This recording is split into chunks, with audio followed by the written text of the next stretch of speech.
না না, আমাদেরকে বন্দর কর্তৃপক্ষ 10টার পরে বোর্ড সভায় উপদেষ্টা মহোদয়ের সাথে একটা বৈঠকের আমন্ত্রণ জানিয়েছেন। আমরা সেই বৈঠকে যাব বলে সম্মতি জ্ঞাপন করেছি। উপদেষ্টা মহোদয় যখন আমাদের সাথে কথা বলেছেন, তখন উপদেষ্টা মহোদয় আমাদেরকে সেই একই আমন্ত্রণ জানিয়েছিলেন। আমরা ওনাকে বৈঠকে যাওয়ার সম্মতি জ্ঞাপন করেছি, তবে শর্ত দিয়েছি চট্টগ্রাম বন্দরের দুর্নীতিবাজ চেয়ারম্যান ওই বৈঠকে যদি থাকে আমরা সেখানে যাব না। আমাদের সাথে উনি চেয়ারম্যান মহোদয় সম্মতি প্রকাশ করেছেন। চেয়ারম্যান মহোদয় আমাদেরকে বলেছেন, উপদেষ্টা মহোদয় আমাদেরকে বলেছেন চেয়ারম্যান সাহেব সেই বৈঠকে থাকবেন না। তারপরে আমরা একটা আমন্ত্রণ পেয়েছি, আমাদের দুইজনের সাথে উনি একটা বৈঠক করতে চান। আমরা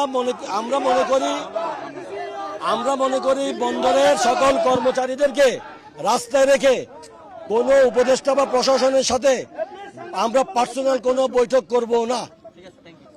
না, আমি বলবো যে 5 দিন যে কাজ বন্ধ ছিল, এখানে প্রতিটা বার্থ অপারেটিং প্রতিষ্ঠানের প্রভূত ক্ষতি হয়েছে এবং অ্যাভারেজ 12টা বার্থ অপারেটর মিলে আমাদের 30 থেকে 35 লাখ